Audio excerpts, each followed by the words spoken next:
नमस्कार,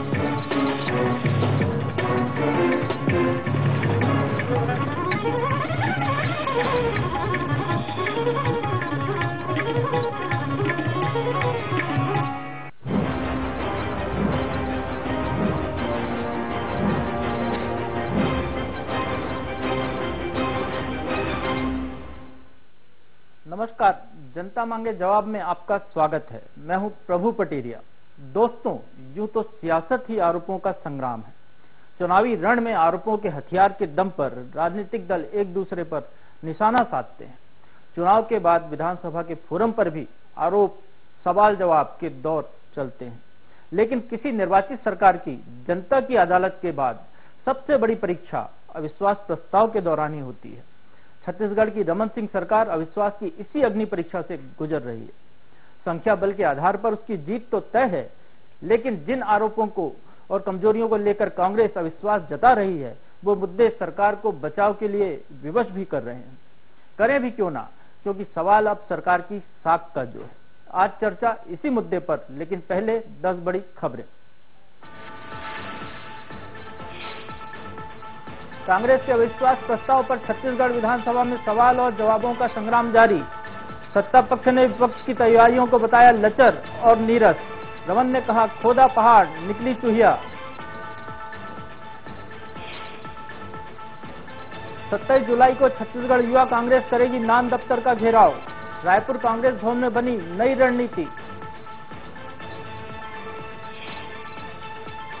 बेहिसाब संपत्ति को लेकर नेता प्रतिपक्ष कटारे की थाने में शिकायत। बीजेपी ने 3 पैन कार्ड रखने का लगाया आरोप। सतदेव कटारे ने कहा, सबूत है तो क्यों नहीं कराते मेरी जांच। उज्जैन में स्कूल शिक्षा मंत्री पारस जैन का घेराव। गाड़ी के सामने खड़े हुए छात्र। धोखाधड़ी करने वाले निजी स्कूल पर कार्रवाई की मांग। 45 लाख के पीएफ घोटाले में सीबीआई की स्पेशल कोर्ट ने दिया फैसला। 12 दोषियों को 5 से 7 साल तक की सुनाई सजा। भोपाल पीएफ ऑफिस के 5 कर्मचारियों पर लाखों का जुर्माना भी ठोका। छत्तीसगढ़ में मरीजों के इलाज में लापरवाही पड़ सकती है महंगी। डीएमआई ने डॉक्टर्स पर सख्त कार्रवाई के दिए निर्देश। मानदेय और नौकरी बहाली की मांग को लेकर रायपुर में सफाई कर्मचारियों ने किया चक्का जाम। 250 कर्मचारी गिरफ्तार। बिलासपुर में अतिक्रमण हटाने पहुंचे निगम अमले का स्थानीय लोगों ने किया विरोध। निगम की सुरक्षा के लिए मौके पर पुलिस तैनात। इंदौर में हफ्ता वसूली कर रहा बदमाश सीसीटीवी में कैद। पथराव कर केबल ऑपरेटर पर डाल रहा था अड़ी। पुलिस ने नहीं लिखी एफआईआर। और भोपाल, होशंगाबाद, उज्जैन समेत मध्य प्रदेश के कई हिस्सों में भारी बारिश की चेतावनी। मौसम विभाग ने बाढ़ जैसे हालात की भी जताई आशंका।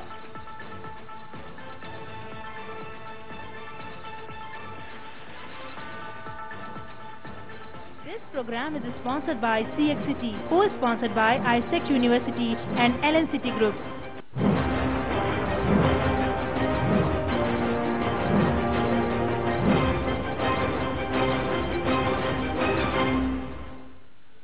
धमनियों में जोश, सरफरोशी माहौल और समग्र प्रयास के बीच सरकार के खिलाफ अविश्वास प्रस्ताव हमेशा से ही कई प्रतिबिंब और प्रतिध्वनियां पैदा करता रहा है। उपलब्धियां और उक्तियां, सरकारी प्रदर्शन बनाम विपक्षी रिहर्सल, तोहमतें हजारों लेकिन तड़प भी कम नहीं। आमने सामने होने का मंजर और मकसद भी साफ हो जाता है। कुछ ऐसी ही सियासी तस्वीर देखने को मिल रही है छत्तीसगढ़ में, जहां विधानसभा में पेश किए गए अविश्वास प्रस्ताव के दौरान अविश्वास के तराजू पर विपक्ष का दबाव तो दिख ही रहा है, साथ ही राजनीतिक विरोध का वजन भी दिख रहा है।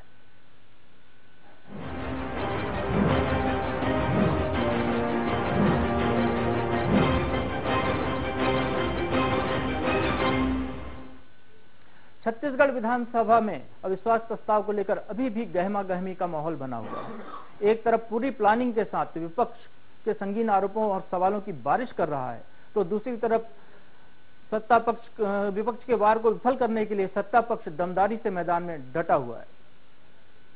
सदन में शोरगुल, बहस और आरोप प्रत्यारोप के दौर के बीच अपनी अपनी दलीलें देते दल। सियासत की ऐसी तस्वीर सदन से निकलकर बाहर आई छत्तीसगढ़ विधानसभा के मानसून सत्र के 5वें दिन, जहां विपक्षी दल कांग्रेस ने अविश्वास प्रस्ताव पेश कर मुसीबतों से घिरी रमन सरकार की मुश्किलें और बढ़ाने वाले सवालों की जमकर बारिश की और अविश्वास के बदौलत बीजेपी का गेम बिगाड़ने के लिए बाकायदा अपनी पूरी तैयारी के साथ उतरी। इस दौरान कांग्रेस ने अपने वरिष्ठ नेताओं के मार्गदर्शन और अनुभवी सिपहसालारों की मौजूदगी में 121 बिंदुओं पर 53 पन्नों का आरोप पत्र सरकार के खिलाफ पेश किया। नागरिक आपूर्ति निगम में हुए घोटाले से शुरुआत कर कांग्रेस ने बिजली की बड़ी कीमतें, सरकारी नीतियों में खामियां, किसान बागवान की परेशानियां, मजदूरों के साथ अन्याय और बेरोजगारों के अपमान के मुद्दे को लेकर अविश्वास जताया और इस काम के लिए मोर्चा संभाला पार्टी के टॉप 3 विस्फोटक वक्ताओं में गिने जाने वाले प्रदेश अध्यक्ष भूपेश बघेल, सत्यनारायण शर्मा और धनेन्द्र साहू ने। विश्वास प्रस्ताव के माध्यम से हम जब चर्चा करना चाहते थे, उस प्रस्ताव को भी चर्चा न हो, ये असफल प्रयास शासन के सत्ता पक्ष की ओर से किया गया है, लेकिन असफल रहे और यह प्रमाणित हो गया। ये चावल में जो घोटाला हुआ है, गरीबों को जो चावल में जो गड़बड़ियां हुई है, इसके सूत्रधार डॉक्टर रमन सिंह और उसके परिवार। क्योंकि अविश्वास प्रस्ताव उनको लाना था नहीं, कोई ऐसा कारण बनता नहीं है, लेकिन राजनीतिक के नाते लोगों ने अविश्वास प्रस्ताव लाया जिसका कोई ठोस आधार नहीं है, विषय भी कोई वैसे नहीं है और इसलिए जो सदन के अंदर हम लोगों ने चर्चा किया वही पर्याप्त है। सत्ता पक्ष अविश्वास प्रस्ताव पर चर्चा को रोकना चाहती थी। एन प्रकरण सत्ता पक्ष चाहता था कि चर्चा न होने पाए, लेकिन अंतोगत्वा अध्यक्ष जी ने न्याय किया और विश्वास व अविश्वास प्रस्ताव पर चर्चा हो रही है। सरकार को हम कटघरे में खड़ा कर रहे हैं। उधर सत्ताधारी बीजेपी भी विपक्ष के हर सवाल का मुंह तोड़ जवाब देने के लिए तैयार है। अविश्वास प्रस्ताव के एक दिन पहले ही पार्टी ने अपने विधायकों के साथ बैठक कर एक खास रणनीति बनाई, जिसमें खाद्य मंत्री पुन्नूलाल मोहले, कृषि मंत्री बृजमोहन अग्रवाल, गृह मंत्री रामसेवक पैकरा, संसदीय कार्य मंत्री अजय चंद्राकर और उच्च शिक्षा मंत्री प्रेम प्रकाश पांडे को विपक्ष के बाउंसर को विफल करने की जिम्मेदारी सौंपी गई। मुझे लगा अविश्वास प्रस्ताव यानी सरकार को मतदान के द्वारा बदल देंगे। अविश्वास प्रस्ताव यहाँ सबसे बड़ा शस्त्र होता है विधानसभा के अंदर, और कोई ऐसी परिस्थिति पैदा हो जाती है जिसके लिए विपक्ष को अविश्वास प्रस्ताव लाना पड़ता है। यूं देखा जाए तो विपक्षी दल कांग्रेस ने अविश्वास प्रस्ताव के जरिए सरकार का रिपोर्ट कार्ड पेश करने की कोशिश की। कमोवेश चार्जशीट के आधार पर अविश्वास की सियासी फसल देखी जाएगी। कांग्रेस ने अपने हिसाब से बेहतरीन प्रदर्शन करते हुए सवाल उठाए और सियासत की खूबी और खलबली भी जाहिर की। ऐसे में अविश्वास की अग्नि परीक्षा से गुजरती रमन सरकार के सामने सबसे बड़ा और साख से जुड़ा सवाल यही है, क्या अपने राजनीतिक तौर तरीकों और विकास के विजन से प्रदेश की जनता का भरोसा जीतने वाली बीजेपी विपक्ष के आरोपों के बाद फिर से जनता का वैसा ही भरोसा हासिल कर पाएगी? रायपुर से आशीष तिवारी के साथ एक्सप्रेस रिपोर्टर सत्येंद्र कुमार सिंह। जब विश्वास और अविश्वास को लेकर हो तकरार, पक्ष विपक्ष के बीच हो आरोपों की बौछार और साख पर आ जाए आंच, तो सवाल उठते हैं। कांग्रेस को क्यों पड़ी अविश्वास प्रस्ताव लाने की जरूरत? किसान और आदिवासियों के मुद्दे पर क्यों घिर रही सरकार? अविश्वास प्रस्ताव से जनता को क्या होगा हासिल? इस मसले पर बात करने के लिए हमारे साथ खास मेहमान मौजूद हैं। भोपाल स्टूडियो में हमारे साथ हैं वरिष्ठ पत्रकार गिरिजा शंकर जी, साथ ही रायपुर से हमारे साथ जुड़ रहे हैं बीजेपी के विधायक शिवरतन शर्मा और कांग्रेस के विधायक सत्यनारायण शर्मा। हम अभी बात करते हैं गिरिजा शंकर जी से। गिरिजा शंकर जी, छत्तीसगढ़ में अविश्वास की आंच चल रही है, ये क्या जरूरत पड़ गई थी कांग्रेस को भी अविश्वास प्रस्ताव लाने की? नहीं, देखिए, विपक्षी दल के नाते अविश्वास प्रस्ताव लाना उनका संवैधानिक अधिकार है। दरअसल विधानसभा के अंदर सरकार और विपक्ष के रिश्ते इस तरह होते हैं कि विपक्ष सरकार पर एक सचेतक की भूमिका निभाता है, सरकार की खामियां गलतियां निकालता है और सरकार उसका जवाब देती है। ये सारी प्रक्रिया है वो दरअसल जनता के हितों की रक्षा के लिहाज से होते हैं। विधानसभा के अंदर बहुत सारे प्रावधान हैं, प्रश्नकाल है, ध्यानाकर्षण है, शून्यकाल है, और उसी में एक अविश्वास प्रस्ताव का भी प्रावधान है। अविश्वास प्रस्ताव का सीधा अर्थ यह है, क्योंकि हमारी संसदीय लोकतंत्र की व्यवस्था में एक बार किसी जनप्रतिनिधि के चुन जाने या सरकार बन जाने के बाद सरकार को हटाने का जनता के द्वारा या कोई ऐसी व्यवस्था नहीं है जो वापस बुलाने वाला जो प्रावधान है वो चूंकि हमारे यहाँ है नहीं, तो अविश्वास प्रस्ताव एक ऐसा साधन है कि जिसमें विपक्ष ये बताता है सदन के अंदर कि अब सरकार की ये खामियां हैं और इसके चलते सरकार ने जनता का विश्वास खो दिया है, यानी कि उसको अब सरकार में रहने का कोई हक नहीं है, नैतिक हक। हालांकि इसका कोई बहुत मायने अब रह नहीं गया है, क्योंकि अविश्वास प्रस्ताव के बाद मतदान होना है और मतदान से तय होना है कि सरकार रहेगी या जाएगी। संख्या बल के आधार पर जब कोई चीज तय होती है तो फिर जाहिर है कि अविश्वास प्रस्ताव का सांकेतिक महत्व होता है कि विपक्ष अपने विपक्ष की भूमिका को निभाता है, जनता तक विधानसभा में अविश्वास प्रस्ताव लाकर ये बताने की कोशिश करता है कि विपक्ष किस तरह एक जागरूक विपक्ष के रूप में है और सरकार की खामियों को बता रहा है, और सरकार को एक मौका मिलता है कि अपनी सफाई में वो अपनी बात कहे और जनता को ये बताए कि जो भी विपक्ष के आरोप हैं वो आरोप सही नहीं है, सरकार बेहतर काम कर रही है और सरकार के पास जनता का पूरा विश्वास कायम है। गिरिजा शंकर जी, हमने देखा अभी रमन सिंह जी ने कहा था कि खोदा पहाड़ निपटी चूहिया, कोई बड़ा विषय होता है तब विश्वास लाया जाता है। जब सरकार संख्या बल में सक्षम है, उसको मालूम है कि विश्वास प्रस्ताव ठहर नहीं पाएगा, तो फिर ऐसे में कांग्रेस को इतने सारे मुद्दों के साथ आने की जरूरत क्या है? केवल विधानसभा में चर्चा के लिए ही ये सारी चीजें हैं कि जनता तक कोई इम्पैक्ट भी इसका दें? नहीं, जनता में इम्पैक्ट होता है। अविश्वास प्रस्ताव का मतलब यह है कि अविश्वास प्रस्ताव लाकर सरकार को आप मतदान के जरिए गिरा दें। चूंकि संख्या बल के आधार पर ये मतदान का परिणाम तय होता है, तो संख्या बल के आधार पर कोई सरकार गिरती नहीं है जब तक दल बदल जैसी कोई परिस्थिति न बन जाए। दल बदल कानून बनने के बाद और लगातार उसमें संशोधन होने के बाद अब दल बदल इतना आसान रहा नहीं।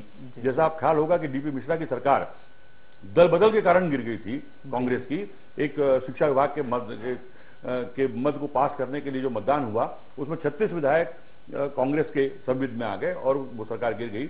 अब वैसी स्थिति नहीं है, लेकिन अविश्वास प्रस्ताव लाने के पीछे विपक्ष का मकसद ये होता है कि वो जनता के सामने उन मुद्दों को ले जाए विधानसभा के माध्यम से कि हम सरकार पर किस तरह का आरोप लगा रहे हैं और वो किस तरह की खामियां सरकार की है उनको गिनाएं और जनता तक ये संदेश दे कि वो एक सजग विपक्ष की भूमिका निभा रहा है। जी गिरिजा शंकर जी, बात छत्तीसगढ़ की करें, बात मध्य प्रदेश की करें, दोनों जगह सदनों की हालत लगभग एक जैसी है। जो जनता के मुद्दे हैं उन पर चर्चा होती नहीं, दीगर आरोप प्रत्यारोप में कांग्रेस भाजपा सभी विधायक उलझे रहते हैं। इससे आखिर जनता चुन के इनको भेजती है अपनी समस्याओं के समाधान के लिए, उस पहलू पर क्यों काम नहीं करते आज के जनप्रतिनिधि? थोड़ा सा फर्क है दोनों प्रदेशों में। आप देखेंगे कि जो गतिरोध या अवरोध विधानसभा के अंदर दोनों विधानसभाओं में आ रहे हैं, उसके बावजूद मध्य प्रदेश में विधानसभा का चलना संभव नहीं हो पा रहा है। छत्तीसगढ़ में तमाम अवरोधों के बावजूद विधानसभा चल रही है, विधानसभा में बहसें हो रही हैं और यह विश्वास प्रस्ताव भी इसी कारण आ सका कि विधानसभा को किसी रूप में एडजोर्न नहीं किया गया। ये एक अच्छी बात है कि कांग्रेस और बीजेपी के बीच में जो भी पक्ष पक्ष का रिश्ता है उसमें यदि सदन चलता है तो सदन चलने के साथ साथ जनता के मुद्दे भी सामने आते हैं और विपक्ष अपनी बात ढंग से रख पाता है। सरकार को भी मौका मिलता है कि वो अपनी उपलब्धियों को बताए और विपक्ष के आरोपों को खारिज करे। गिरिजा शंकर जी, आपने छत्तीसगढ़ की राजनीति को भी बहुत लंबे समय से देखा हुआ है। कांग्रेस जो अविश्वास प्रस्ताव लेकर आई है उसमें 121 बिंदु हैं। 121 बिंदु पर वो सरकार को घेरना चाहती है। 18 महीने के तो सरकार के काम नहीं होंगे जो 121 बिंदु हैं, शायद पूरे 12 साल का लेखा जोखा लेकर आ रही है और इस मामले में पहले भी कांग्रेस 2 बार अविश्वास प्रस्ताव लेकर आ चुकी है। तो जनता की अदालत में जो सरकार जीत कर आ रही है उसको विधानसभा में हराने की कोशिश करना ये कहां तक जायज? ये जो चुनी हुई सरकार है जनता के द्वारा, उसको अविश्वास प्रस्ताव के जरिए हराने का एक माध्यम हमारी संसदीय लोकतंत्र में दिया हुआ है और उसका उपयोग कांग्रेस कर रही है।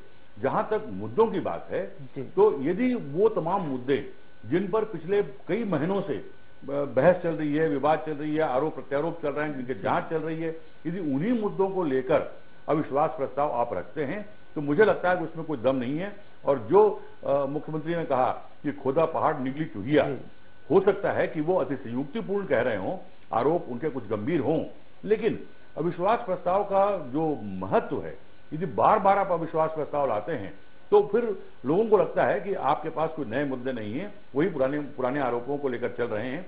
जिन आरोपों पर सदन के बाहर सदन के अंदर पहले बहसें हो चुकी हैं, मुझे लगता है कि अविश्वास प्रस्ताव में उन बिंदुओं को लाने का कोई तुक नहीं है।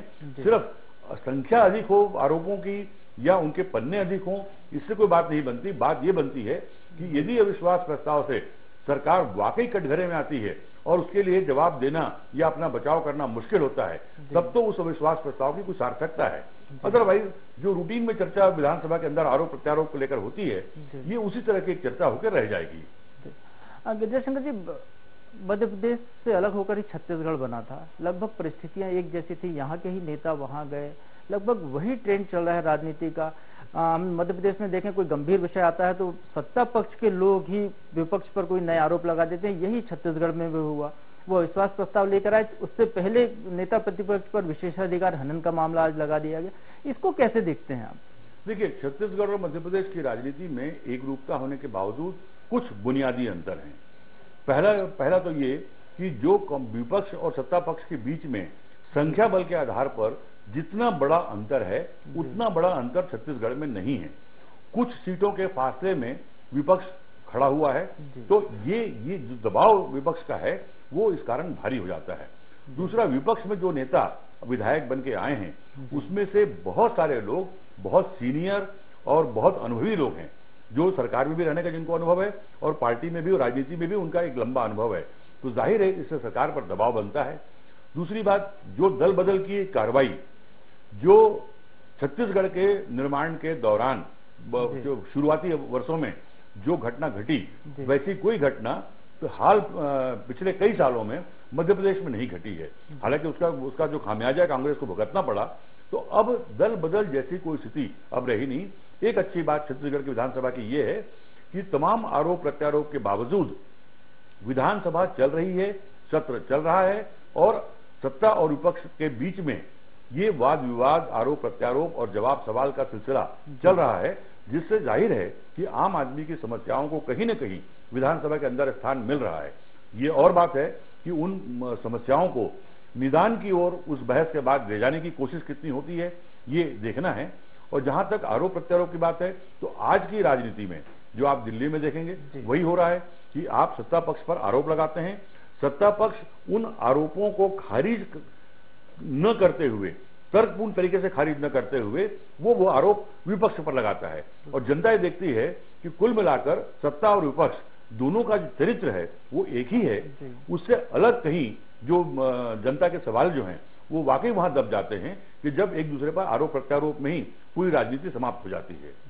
सत्यनारायण शर्मा जी, मैं आपसे जानना चाहूंगा कि ऐसी क्या जरूरत आन पड़ी कांग्रेस को जो इतना बड़ा अविश्वास प्रस्ताव लेकर आई? 121 बिंदु हैं आपके पास, कुछ चंद बिंदुओं पर लेकर आते, जनता को भी समझ में आता, सरकार से भी सकारात्मक आपको सही ढंग से जवाब मिल पाता, इतने सारे बिंदुओं के साथ ये हमला।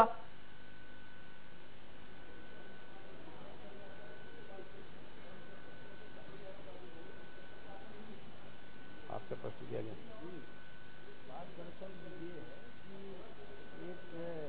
विपक्ष के पास एक लोकतंत्र में अविश्वास का प्रस्ताव एक जबरदस्ती आ रहे हैं और इस पर इसमें हमारे पास वो मुद्दे हैं, वो अनटच सवाल हैं जिस पर किसी का ध्यान नहीं गया है। और यद्यपि मामला सबजुडिस है, लेकिन जो सबजुडिस मैटर नहीं है उस पर बहस हो रही है। और करप्शन के मामलों में हम लोगों ने सरकार को कटघरे में खड़ा करने की कोशिश की है। इसके अलावा और इतने मुद्दे हैं, इतने ज्वलंत सवाल हैं, व्यापक जैसा मामला भी छत्तीसगढ़ में हुआ है, आखिर उसके लिए सरकार को जवाब देना होगा। और अब सरकार को हम कटघरे में खड़ा कर रहे हैं, सरकार कैसे जवाब दे रही है, क्या कार्रवाइयां चल रही हैं, यहाँ IAS, IFS, IPS पर के खिलाफ जांच चलती है, लेकिन 6-6 साल तक जांच चलते रहती है। कोई प्रभावी कार्रवाई नहीं होने के कारण विपक्ष निश्चित रूप से आक्रोशित है और विपक्ष ने अच्छा प्रहार किया है। और इसका जवाब सरकार को देना होगा। सरकार को कटघरे में खड़ा कर दिया है। शिवरतन जी, मैं आपसे जानना चाहूंगा कि जब नान का मुद्दा है, इतना बड़ा मुद्दा है, जब सारी चीजों के लिए आप तैयार हैं, तो जब विपक्ष मांग कर रहा है इसको सीबीआई को सौंपने के लिए, तो सीबीआई को सौंप क्यों नहीं देते आप? क्यों आरोप जनता के बीच में सरकार पर आरोप लग रहे हैं, शीशलेदार हो रही है और विधानसभा में भी वही हो रहा है?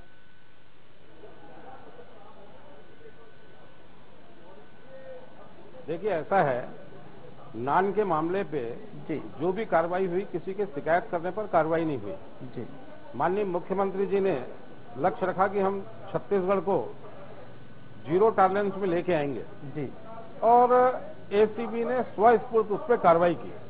किसी कांग्रेस के या किसी अन्य नेता के शिकायत पर कार्रवाई नहीं हुई और एसीबी अच्छे ढंग से कार्रवाई करके चालान प्रस्तुत कर चुकी है जी। अब आज कांग्रेस कह रही है सीबीआई को दे दो, कल सीबीआई जांच करेगी तो बोलेंगे सीबीआई भी आपके अंडर में है, केंद्र सरकार के अंडर में है। इसलिए सीबीआई इसकी जांच का हल नहीं है। प्रदेश की सरकार भ्रष्टाचार मुक्त छत्तीसगढ़ बनाने के लिए कार्य कर रही है और न सिर्फ नान के विरुद्ध और बहुत से अधिकारियों के यहाँ एसीबी ने छापे डाले हैं, कार्रवाई की है, राजसात किया है। इसके लिए सरकार ने कड़े नियम बनाए हैं। तो कांग्रेस जो है खाली नान के मामले में राजनीति करना चाहती है, छत्तीसगढ़ के हित में काम करना उनका लक्ष्य नहीं है। गिरिराज शंकर जी, आपने सत्ता पक्ष और विपक्ष की बातें सुनी, वो कह रहे हैं केवल राजनीति हो रही है। व्यापम का मामले का भी उदाहरण आया, व्यापम का मामला भी लगभग ऐसा ही था, नान जैसा, जहां एसीबी वहां जांच कर रही है, यहाँ एसटीएफ जांच कर रही थी, मामला सीबीआई को गया, वहां पर भी मामला कोर्ट में।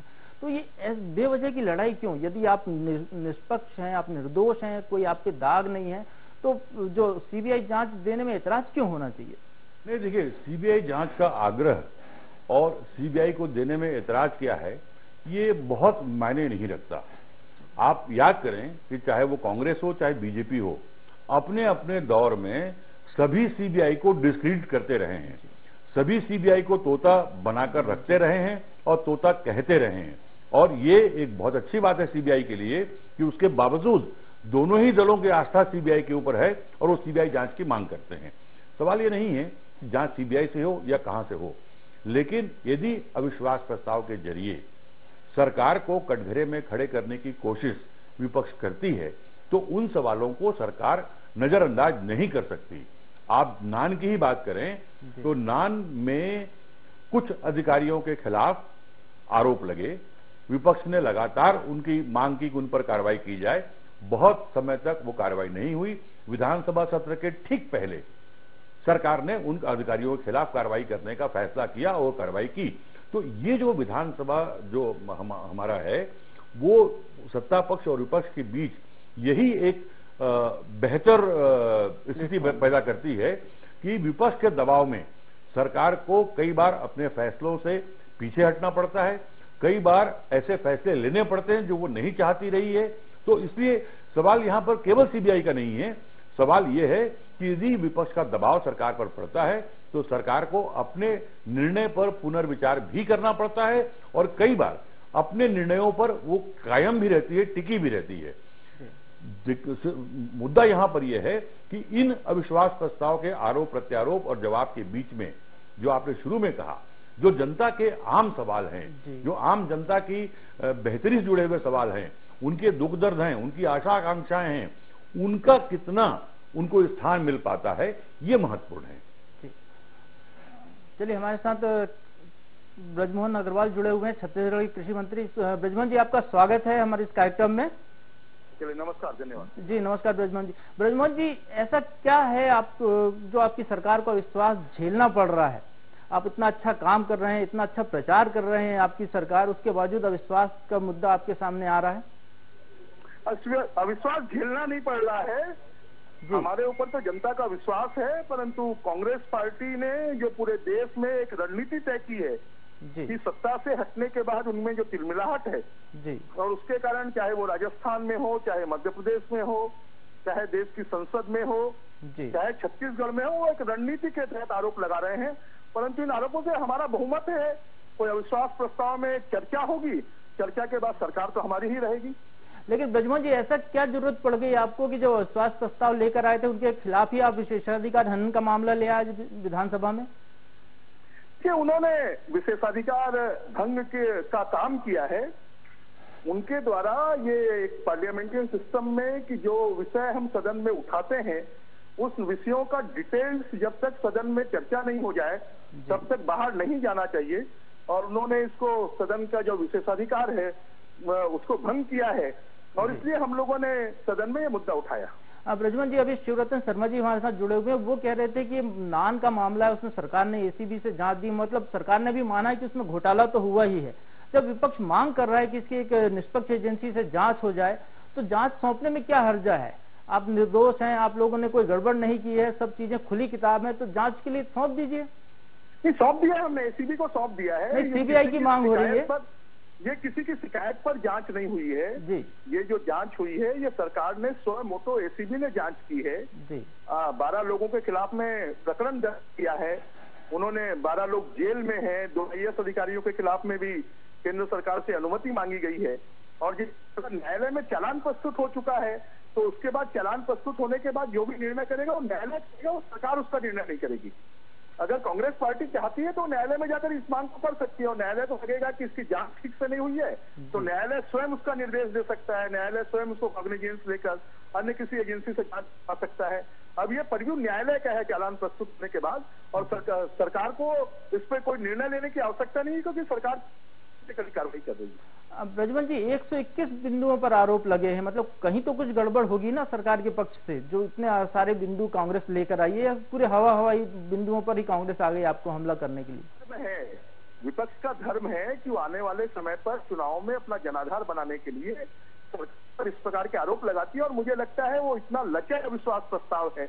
मैं तो पिछले 26 सालों से विधानसभा, इतना लचर प्रस्ताव है कि उनके उसमें कोई ऐसे आरोप है ही नहीं कि जिसमें कोई नई बात कह सकें, जिसके ऊपर में उनका आरोप कोई पुख्ता आरोप हो। उनके पास में अगर कोई आरोप है तो जिस न्यायालय में ये चालान प्रस्तुत किया गया वहां पर वो जा सकते हैं। जी ब्रजमोहन जी, हमसे जुड़ने के लिए आपका बहुत बहुत धन्यवाद। हमारे साथ रायपुर स्टूडियो से सत्यनारायण शर्मा जी जुड़े हुए हैं। सत्यनारायण जी, आपने ब्रजमोहन अग्रवाल जी को सुना, वो कह रहे हैं इतना लचर अविश्वास प्रस्ताव कांग्रेस लेकर आई है जितना उन्हें अपने 36 साल के राजनीतिक जीवन में कभी नहीं देखा। आपका भी राजनीतिक जीवन बहुत लंबा है, आप बताइए जरा क्या हकीकत है।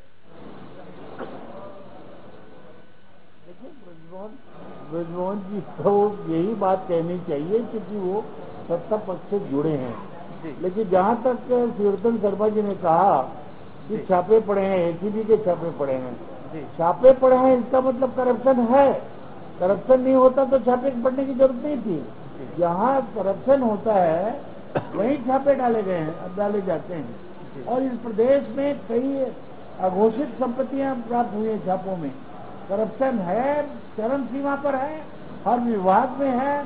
सरकार पूरी तरह से करप्शन में डूबी हुई है, यही तो हमारा आरोप है, और इसी आरोप से, यही आरोप से संबंधित आरोप पत्र हमने दिया है, लेकिन सरकार इस बात का जवाब नहीं दे पा रही है, और सरकार को उल्टा सरकार अपनी उपलब्धियां गिना रही है। सरकार 15 साल पहले की बात कर रही है। इसका मतलब हुआ कि सरकार वर्तमान में ऐसा संस्था को ठीक से फेस नहीं कर पा रही है, और हमारे आरोपों में दम है, ये सिद्ध करता है। और पूरी तरह से 121 आरोप लगाना कोई साधारण मामूली बात नहीं है। हर विभाग में करप्शन है, हर विभाग में बदइंतजामी है, हर विभाग में भाई भतीजावाद चल रहा है, नियुक्त में हेराफेरी है, फर्जी जाति प्रमाण पत्र के आधार पर लोग नौकरी कर रहे हैं। तो व्यापक कांड यहाँ भी हुआ है, और एक तरह से कहा जाए तो बेचारे अनुसूचित जाति के लोगों के प्रमाण पत्र नहीं बन रहे हैं। लेकिन सत्यनारायण जी, आपकी बहस की जो शुरुआत हुई है वो तो बहुत हल्के मुद्दे से शुरू हुई। आपने राशन कार्ड के मुद्दे से बहस की शुरुआत की। यदि इतने बड़े बड़े मुद्दे हैं, आपके पास विषय थे, तो आपको सीधे उन पर आकर बात करनी चाहिए थी। नान घोटाले पर चर्चा नहीं की आपने व्यापम जैसे स्कैम पे बात नहीं की। आपने एक राशन कार्ड का घिसा पिटा मुद्दा लेकर आए, उससे बहस की शुरुआत कर रहे हैं। बात की है, व्यापक पे मैंने बात की है, लेकिन प्रदेश के खजाने से 300 करोड़ पर मंथ का घपला, राशन कार्ड के फर्जी राशन कार्ड पर घपला हुआ है, नान में घपला हुआ है। ये हमारी प्रमुखता है। नान का घपला साधारण घपला नहीं है, राशन कार्ड का पीडीएफ का घपला कोई साधारण घपला नहीं है, पूरे देश में ध्वनित हो रहा है और व्यापम का मामला हमने उठाया है। ये सब मामले हम उठाए हैं हम लोगों ने सब मामले। शिवरतन जी, आप सुन रहे हैं कैसे कैसे आरोप लग रहे हैं आपकी सरकार पर, बड़े बड़े घपले घोटाले के आरोप लग रहे हैं।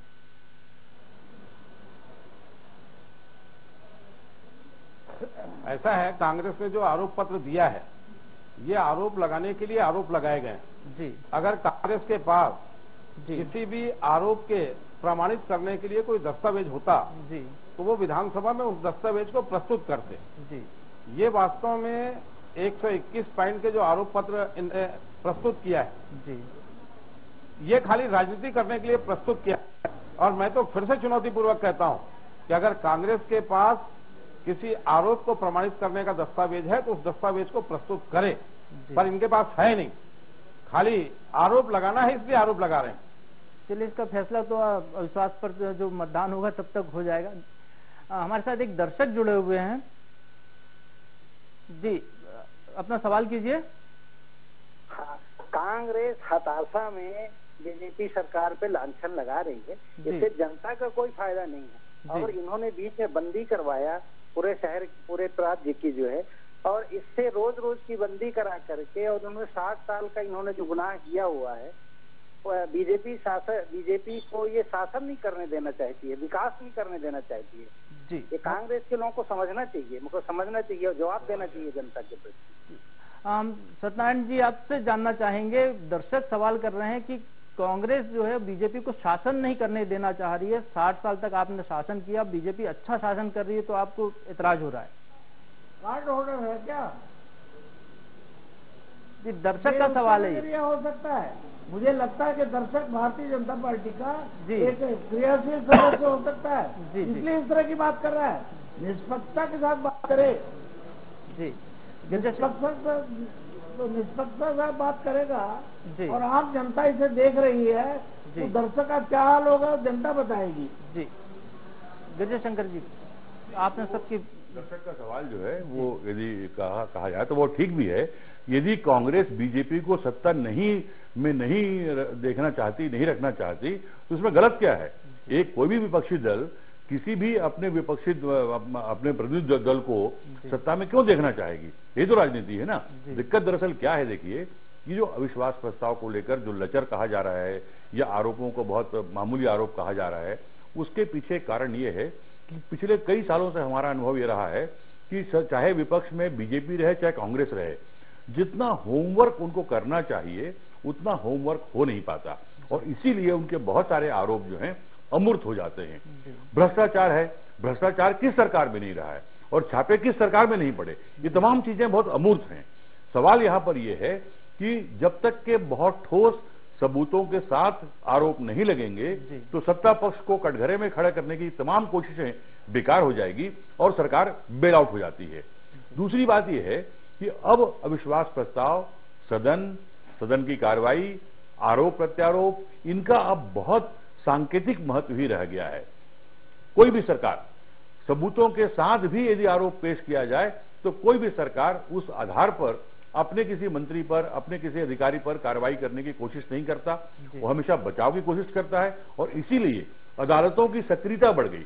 जब तक अदालत में मामला न जाए और अदालत का निर्देश न आए तब तक सत्ता पक्ष किसी भी तरह की कार्रवाई करने से आनाकानी करती है, और इसी कारण धीरे धीरे सदन में होने वाली बहसों का, आरोप प्रत्यारोपों का महत्व कम होता जा रहा है।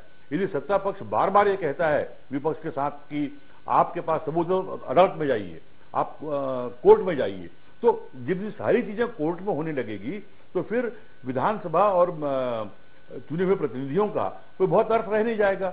होना ये चाहिए कि विपक्ष को इतनी तैयारी के साथ अपना अविश्वास प्रस्ताव रखना चाहिए कि जिसमें सारे सबूत हों, सारा होमवर्क हो, ताकि सत्ता पक्ष को बेल आउट करने का मौका नहीं मिले। अन्यथा ये अविश्वास प्रस्ताव के आरोप और सरकार का जवाब ये सिर्फ एक औपचारिकता बन के रह कांग्रेस जाएगी। की जो तैयारी है वो आपको कमतर लग रही है? मैंने पूरे आरोप देखे नहीं है, लेकिन जिस तरह की बातें हो रही हैं उससे मुझे ऐसा लगता है कि जितना होमवर्क होना चाहिए शायद उतना होमवर्क नहीं हुआ है, या यदि होमवर्क हुआ भी है तो सत्ता पक्ष उस होमवर्क को बहुत हल्के से लेकर आगे बढ़ना चाहती है, क्योंकि उसको मालूम है कि तमाम आरोपों के बावजूद जो कुछ भी अंतिम निर्णय होना है उस अविश्वास प्रस्ताव का, वो संख्या बल के आधार पर होना है, और संख्या बल के आधार पर सरकार पूरी तौर पर सुरक्षित है। तो इसलिए उनको अविश्वास प्रस्ताव में लगे आरोपों को लेकर बहुत चिंतित होने की जरूरत नहीं है। वो संख्या बल के आधार पर उन सारे आरोपों को, उस अविश्वास प्रस्ताव को वो नकार देगी। शिवरतन जी, मैं आपसे जानना चाहूंगा, विपक्ष के पास अवसर होता है अविश्वास के जरिए सरकार की कमजोरियां गिनाने का, आपको एक राह दिखाता है विपक्ष सत्ता पक्ष को आपकी कमजोरियां बताकर, तो फिर कांग्रेस इसको सकारात्मक ढंग से क्यों कांग्रेस के आरोपों को सकारात्मक ढंग से क्यों नहीं लिया जाता?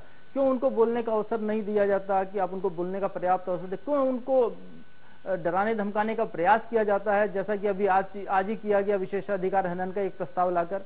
ऐसे प्रयास क्यों होते हैं सत्ता पक्ष की तरफ से?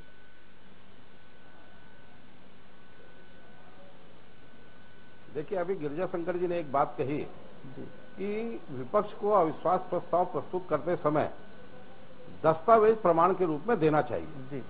कांग्रेस के पास आरोप पत्र के प्रमाण में किसी प्रकार का कोई दस्तावेज नहीं है। दूसरी बात, जहां तक विशेषाधिकार हनन की बात है, सदन जो है नियम, प्रक्रिया, परंपरा के अनुसार चलता है, और नियम यह है कि सदन में कोई भी दस्तावेज प्रस्तुत किया जाता है, जब तक उस पर चर्चा ना हो तब तक वो मीडिया को रिलीज नहीं होना चाहिए। कांग्रेस ने आरोप पत्र दिया विधानसभा के सचिवालय को और उसको प्रेस को भी रिलीज किया। नियम था वो प्रेस को रिलीज नहीं कर सकते, इसलिए हमने विशेषाधिकार भंग की सूचना दी है कि कांग्रेस ने नियम के विपरीत काम किया है, और हम कतई कांग्रेस को बोलने से नहीं रोकना चाहते। देखिए, छत्तीसगढ़ कांग्रेस का इतिहास रहा है। हम लोग जब विपक्ष में थे, माननीय अजीत जोगी जी मुख्यमंत्री थे, हम लोगों ने अविश्वास प्रस्ताव प्रस्तुत किया और माननीय जोगी जी का पूरा मंत्रिमंडल, पूरा सत्ता पक्ष बहिष्कार करके चला गया। खाली संसदीय कार्य मंत्री बैठ के अकेले सुनते रहे। आज भी मैं स्वयं जब बोल रहा था तो अविश्वास प्रस्ताव में शायद भारत के इतिहास की पहली घटना होगी जब विपक्ष मेरे भाषण के दौरान बहिर्गमन करके चला गया। अविश्वास प्रस्ताव में अगर आप सत्ता पक्ष के ऊपर आरोप लगा रहे हैं तो सत्ता पक्ष के जवाब को सुनने की भी आप में क्षमता होनी चाहिए। बहिष्कार किसी समस्या का हल नहीं होता। आपने शायद कोई ऐसी बात कह दी थी जो विपक्ष को नागवार गुजरी?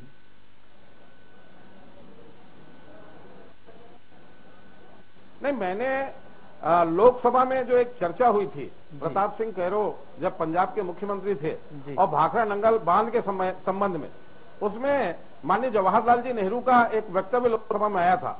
मैं उसको कोट था और खाली उसी बात पे नाराज होकर के बहिर्गमन करके गए थे।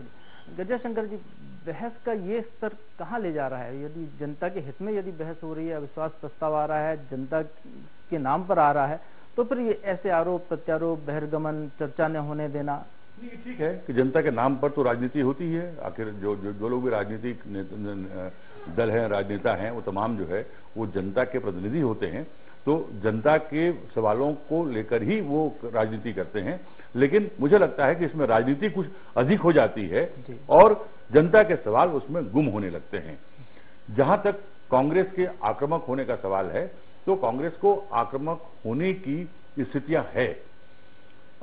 विधानसभा चुनाव का परिणाम भी देखें तो चाहे वो 3 बार भली बीजेपी सरकार बना रही हो, लेकिन उसके बावजूद कोई बड़ा अंतर कांग्रेस और बीजेपी की 20 सीटों में नहीं रहा है। दूसरी बात, अभी हाल ही में जो स्थानीय संस्थाओं के चुनाव हुए उसमें कांग्रेस को बेहतर सफलता मिली।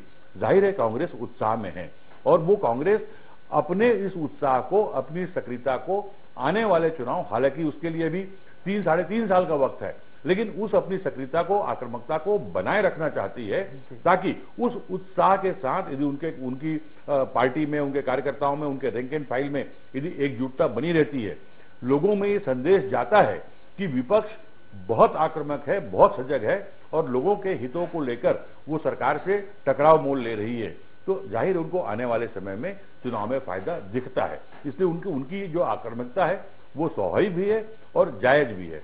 कभी भी जब चुनाव में सत्ता पक्ष के खिलाफ जब विपक्ष खड़ा होता है तो विपक्ष को पूरे 5 साल जनता को यह बताना होता है कि हम इनसे बेहतर सरकार चला सकते हैं। जब तक जनता को यह संदेश विपक्ष नहीं दे पाएगा कि जो वर्तमान सरकार है उससे बेहतर सरकार हम चला सकते हैं। गिरिजा शंकर जी, अभी चुनाव में 3 साल दूर है, अभी इतने पहले अविश्वास प्रस्ताव लाने का मतलब क्या है? कांग्रेस क्या औचित्य साबित करना चाहती है? नहीं, कांग्रेस के लिए तो वही है कि वो सारे अवसरों का उपयोग कांग्रेस करेगी जो उनकी पार्टी को आने वाले 3 साल तक पूरी तौर पर मुस्तैद और आक्रामक बनाए रखे। अविश्वास प्रस्ताव लाना क्या औचित्य या अनौचित्य नहीं है, ये पूरी तौर पर औचित्यपूर्ण है कि अविश्वास प्रस्ताव लाया जाएगा। लाना जो है संसदीय परंपराओं और संवैधानिक मर्यादाओं के तहत है। सवाल यहां पर अविश्वास प्रस्ताव क्यों लाया गया, लाना चाहिए कि नहीं लाना चाहिए, यह महत्वपूर्ण नहीं है। महत्वपूर्ण यह है कि अविश्वास प्रस्ताव के अंदर जन समस्याओं का, जनता के हितों के किन तरह के सवाल वहां पर हैं और सरकार की जिन नाकामियों का उल्लेख अविश्वास प्रस्ताव में हो रहा है, क्या वो उन नाकामियों से सरकार को विपक्ष कटघरे में खड़े करने की स्थिति में है या नहीं। इस राजनीति से अलग हटकर भी दोनों दलों के सामने एक बेहतर मौका भी मिलता है। अविश्वास प्रस्ताव के जरिए विपक्ष अपनी बात, अपना स्टैंड और अपनी सक्रियता को लोगों तक ले जाने में उसको ले जाने का एक मौका मिलता है। उसी तरह सरकार को भी एक मौका मिलता है कि अविश्वास प्रस्ताव में लगाए गए आरोपों का जवाब देते हुए वो न केवल उनका स्पष्टीकरण देती है बल्कि अपने सरकार की उपलब्धियों का बखान भी करती है। तो दोनों के लिए जनता को संदेश देने का एक बेहतर मौका होता है और अच्छा ये होगा कि दोनों ही दल इस बेहतर मौके का बेहतर उपयोग अपने पक्ष में कर सकेंगे। शिवरतन जी, आपने सुना गिरिजाशंकर जी कह रहे हैं ये सत्ता पक्ष के लिए बेहतर अवसर है अपनी कमजोरियां दूर करने का और अपनी उपलब्धियों का बखान करने का। क्या इस अवसर का उपयोग बीजेपी करेगी?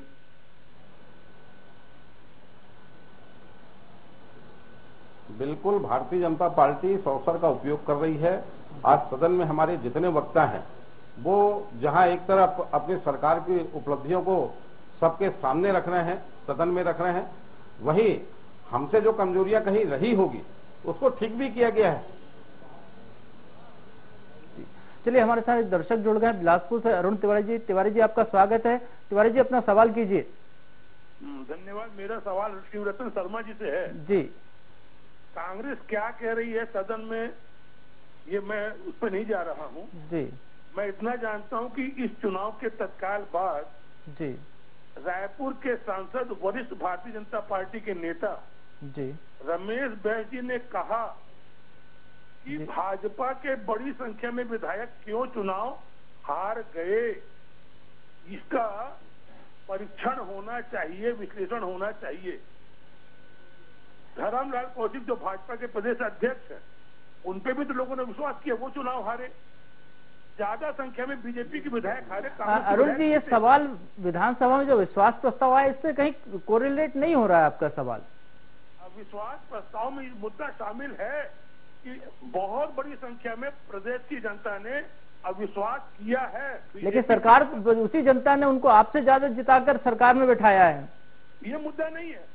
मुद्दा ये नहीं कि 10 में से 7 लोग अगर गलत काम को समर्थन देने लग जाएं तो हम कहें कि गलत काम भी सही है। मुद्दा ये है कि रमेश बैस ने बताया अविश्वास। जी जी, खुद नंद कुमार साय जो पूर्व प्रदेश अध्यक्ष हैं। चलिए, हम शिवरतन जी से आपका जवाब दिलवाते हैं। शिवरतन जी, अरुण तिवारी जी पूर्व विधायक हैं कांग्रेस के, आपसे सवाल कर रहे हैं।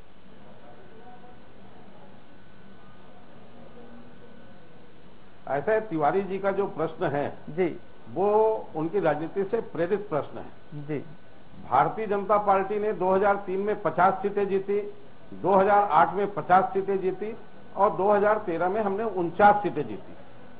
छत्तीसगढ़ की जनता का जनादेश विधानसभा, लोकसभा, नगरीय निकाय और पंचायत चुनाव सब में भारतीय जनता पार्टी को लगातार मिल रहा है। और ये जनादेश हमको इसलिए मिल रहा है कि भारतीय जनता पार्टी की सरकार जनता के हित में, जन भावनाओं के अनुरूप काम कर रही है। इसके चलते हमको ये जनादेश मिल रहा है।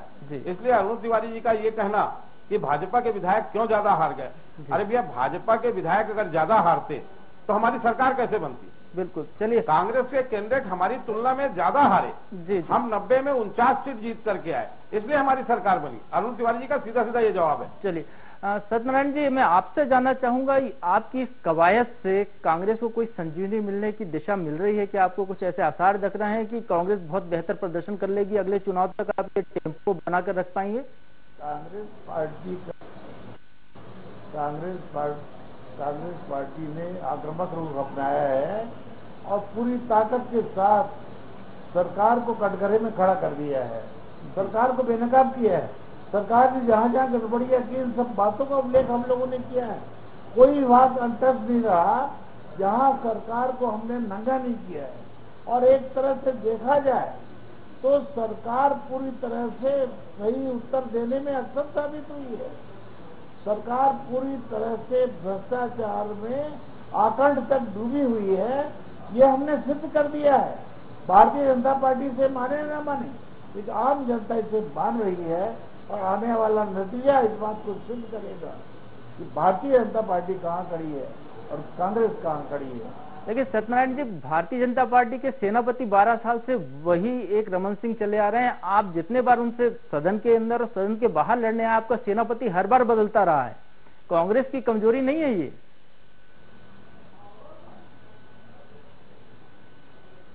देखिए, कोई कमजोरी नहीं है कांग्रेस की, बल्कि हमें सभी साथियों का अवसर मिले, ये हम चाहते हैं।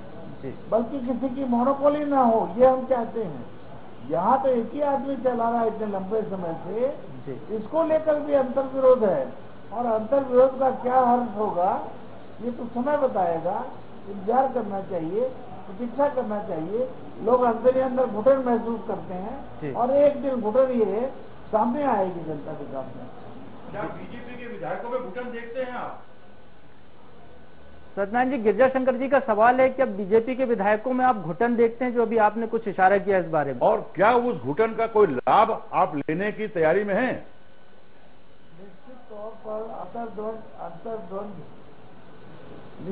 पर अंतर्द्वंद इसमें दिखाई दे रहा है, स्पष्ट तौर पर दिखाई दे रहा है, महसूस कर रहे हैं और ये बात सामने आ गई है। चलिए हम शिव रतन जी से इसका जवाब लेंगे, लेकिन एक दर्शक हमारे साथ रायपुर से जुड़े हैं, मुन्ना जी अपना सवाल कीजिए। जी, ये भाजपा सरकार किसानों को धान का एक दाना खरीदने और बोनस देने के झूठे वादे पर सत्ता में काबिज हुई है जी। तो अविश्वास प्रस्ताव के माध्यम से ये पूछना चाहता हूँ, कितने इस प्रकार के अविश्वास से प्रस्तुत करेंगे? मतलब झूठ बोलेंगे भाजपा, इसलिए कांग्रेस को अविश्वास प्रस्ताव प्रस्तुत करने की जरूरत पड़ी है। शिवरतन जी, आपने दर्शक का सवाल भी सुन लिया, आपके छत्तीसगढ़ के दर्शक हैं रायपुर से, और सत्यनारायण जी कह रहे थे उसका जवाब भी आपसे चाहूंगा। दर्शक का सवाल सुना है जी। भारतीय जनता पार्टी ने अपना जो घोषणा पत्र जारी किया है, उस घोषणा पत्र का क्रियान्वयन उसको 5 वर्ष के अंदर करना है। कोई भी घोषणा पत्र का क्रियान्वयन 1-2 साल में नहीं हो सकता। हम अपने घोषणा पत्र को 5 साल के अंदर 100% क्रियान्वित करके बताएंगे, नंबर 1।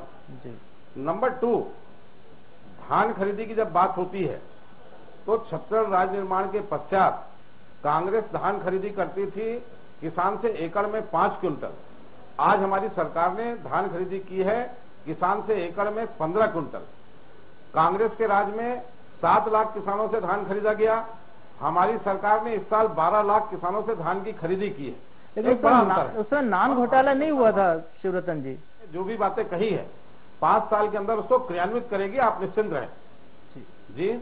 उसमें नान घोटाला नहीं हुआ था जिस सरकार का आप जिक्र कर रहे हैं, जब कम खरीदी होती थी। आपकी सरकार में शायद ऐसे घोटालों के आरोप कांग्रेस लगा रही है, बड़े बड़े घोटाले उजागर हो रहे हैं। दूसरा, हर बार आप राशन कार्ड को लेकर नियम बदल देते हैं, कभी धान खरीदी का नियम। विधानसभा में एक प्रश्न रखा है जी, एक सुनिए। सरकार का प्रयास होता है अच्छी से अच्छी सुविधा, अच्छे से अच्छी व्यवस्था जनता को दें, लगातार चेंज करके अच्छी सुविधा देने का प्रयास किया जाता है जी। और जहां तक नान घोटाले की बात आप कर रहे हैं, नान घोटाला किसी कांग्रेस के नेता ने उजागर नहीं किया। सरकार को लगा कि वहां कुछ गड़बड़ी हो रही है तो सरकार के निर्देश पे, प्रदेश सरकार के निर्देश पे एसीबी ने कार्रवाई की। अगर हम उसमें दोषी के खिलाफ कार्रवाई कराते, एसीबी ने जो भी कार्रवाई की है वो भारतीय जनता पार्टी के सरकार के निर्देश पे की है, और वो अपने आप में बड़ा प्रमाण है कि भारतीय जनता पार्टी के सरकार के सारे मंत्री इसमें बेदाग हैं। सत्यनारायण जी, एसीबी ने जांच की, ये उपलब्धि है। घोटाला होना भी क्या उपलब्धि है किसी सरकार की?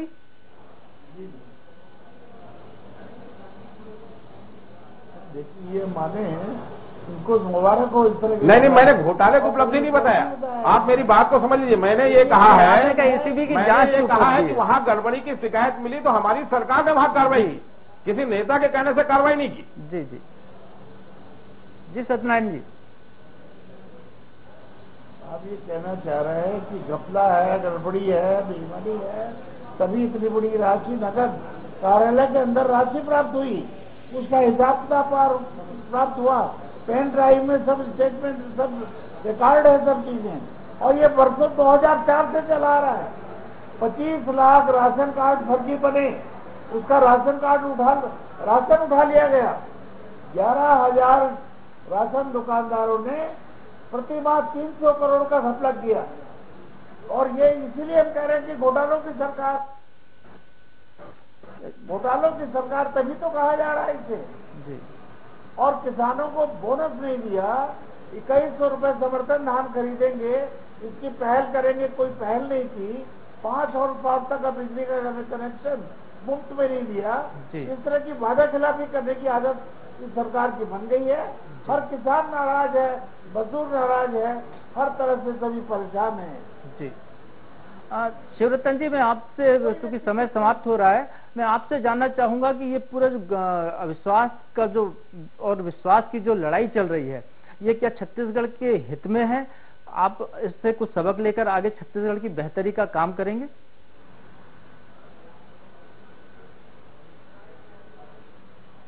देखिए, सरकार जो है अपने काम में जो भी चूक होगी उसको सुधार करके आगे काम करेगी। पर मैं एक बात फिर से बोलना चाहता हूं कि कांग्रेस ने जो अविश्वास का प्रस्ताव प्रस्तुत किया है वो वास्तव में कोई प्रमाणिक नहीं है, इनके पास कोई दस्तावेजी प्रमाण नहीं है। भारतीय जनता पार्टी की सरकार जनता के हित में काम कर रही है और ज्यादा हित में काम करने का प्रयास करेगी। जी सत्यनारायण जी, आप कुछ कहना चाहेंगे इस मसले पर?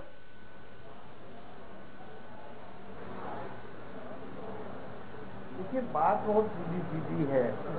भारतीय जनता पार्टी के पाप का घड़ा भर चुका है और इसीलिए 121 मुद्दों को पर आधारित अविश्वास प्रस्ताव हमने रखा है।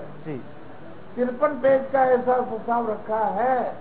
सरकार चर्चा से करता रही थी, चर्चा नहीं होने के लिए अड़ंगा डाल रही थी। अंतोगत्वा अध्यक्ष महोदय ने निर्देश दिया, चर्चा हुई है और सरकार को अपनी पूरी ताकत के साथ कटघरे में खड़ा किया है। जी गजेंद्र शंकर जी, फाइनल कमेंट आपसे जानना चाहूंगा मैं विधानसभाओं में अविश्वास की राजनीति। देखिए, मैं हमेशा एक बात कहता हूं कि लड़ाई सही और गलत के बीच में नहीं होती, लड़ाई सही और सही के बीच में होती है। जो शिवरतन जी कह रहे हैं उनके लिहाज से वो सही है, जो सत्यनारायण जी कह रहे हैं उनके लिहाज से वो सही है। सही के बीच, दो सही के बीच गलत क्या है ये जनता तय करेगी 2018 में। इस बीच ये देखना चाहिए कि विश्वास प्रस्ताव में दम हो या नहीं हो। सरकार जिस तरह से काम कर रही है, एक बार सरकार को अपने सारे कामकाज का खुद होकर यह आकलन करना चाहिए। शिवरतन जी कह रहे हैं कि 1 एकड़ में यदि धान की पैदावार 5 क्विंटल से बढ़ के 15 क्विंटल हो गई, तो इस बात को भी देखा जाना चाहिए कि क्या किसान की माली हालत में वो तिगुना पैदावार के अनुरूप तब्दीली आई है क्या, वो खुशहाली आई है क्या। क्यों ये सोशियो इकोनॉमिक सर्वे जो आया है उसमें 5,000 रुपए पर परिवार के ग्रामीणों की इनकम यदि बताई जा रही है, जबकि औसत इनकम 60,000 रुपए प्रति व्यक्ति सरकार के आंकड़ों में है। तो इन चीजों पर भी सत्ताधारी दल को खुद गौर करना चाहिए, तभी ये पूरी की पूरी कवायद जनता के हित में मानी जाएगी। यदि कांग्रेस के अविश्वास प्रस्ताव को केवल राजनीतिक रूप से लड़कर उसको परास्त करके यदि सरकार अपने कामकाज के तौर तरीकों में कोई बदलाव नहीं करती है, तो चाहे नफा नुकसान किसी पॉलिटिकल पार्टी का हो या ना हो, आम जनता का भला कम से कम नहीं होगा। बिल्कुल, बहुत अच्छी बात कही गिरिजा शंकर जी। इस सारगर्भित चर्चा में भाग लेने के लिए आपका धन्यवाद। हम सत्यनारायण शर्मा जी आपको भी धन्यवाद करते हैं, आपने समय निकाला। शिवरतन शर्मा जी आपको भी धन्यवाद, जनता के बीच में आया विधानसभा के फोरम से उठकर अपनी बात रखने के लिए। आप दोनों अतिथियों को धन्यवाद। दोस्तों, मुख्यमंत्री रमन सिंह के खिलाफ लाया गया अविश्वास प्रस्ताव कोई पहला नहीं है। उन्होंने तीसरी बार अविश्वास की आंच महसूस की है, लेकिन रोचक यह है कि रमन के खिलाफ प्रत्येक अविश्वास में कांग्रेस का नेतृत्व किसी नए नेता प्रतिपक्ष ने किया है। बहुमत के बल पर इन प्रस्तावों की नियति गिरना है, सो इस बार भी गिरना तय है। लेकिन ये प्रस्ताव सरकार की साख पर भी कई सवाल जरूर छोड़ जाएगा और कई आरोप भी। चलो ये तो राजनीति है, आगे भी राजनीति के दांव पेच चलते रहेंगे, लेकिन जहां तक कांग्रेस की बात है, सरकार के काम में कमियां गिनाना, खामियां निकालना विपक्ष का काम है। वो ये करेंगे भी। सरकार का काम जनता की सेवा है, उसे भी अपना ये दायित्व पूरी गंभीरता से निभाना चाहिए, तभी सही मायने में विश्वसनीय छत्तीसगढ़ का सपना साकार होगा। अविश्वास के इस संघर्ष पर हम तो सिर्फ इतना ही कहेंगे, किसी सूरत में ये नुक्ता चीनियां कुछ तो रंग लाई। चलो यूं ही सही, अब नाम तो मशहूर है मेरा। आज के लिए बस इतना ही। मैं प्रभु पटेरिया आपसे विदा लेता हूं। फिर मिलेंगे आपसे जुड़े किसी नए मुद्दे पर नए सवालों के साथ। तब तक के लिए नमस्कार। This program is sponsored by CXCT, co-sponsored by ISEC University and LNCT Group.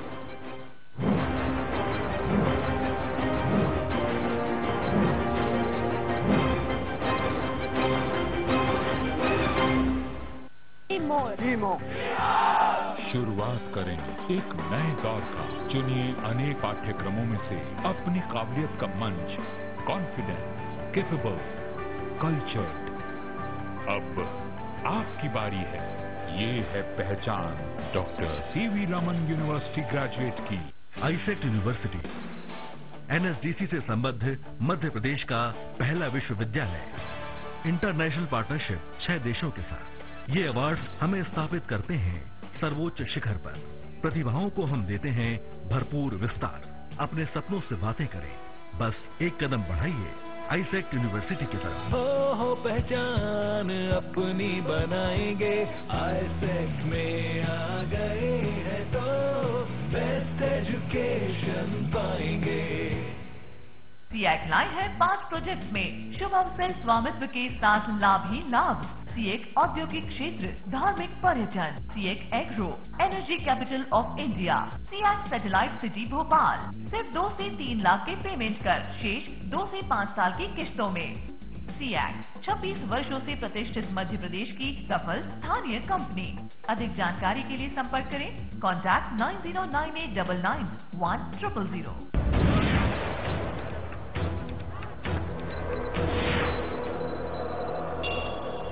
एक रसूखदार नेता, न सियासी रंजिश, न दुश्मनी, बेरहम कातिल, 72 घंटे लाश का इंतजार, 7 साल इंसाफ का इंतजार। वांटेड, शनिवार रात 9:30 बजे।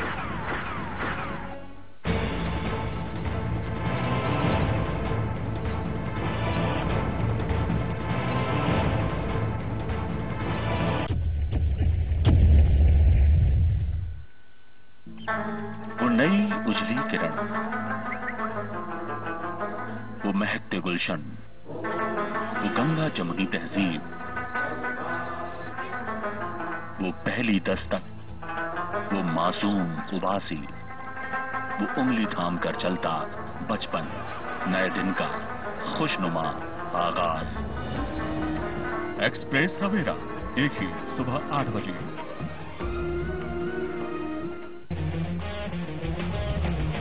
हम हैं सच के साथ, हम करते हैं बातें साफ। हर खबर पक्की खबर सिर्फ न्यूज एक्सप्रेस पर।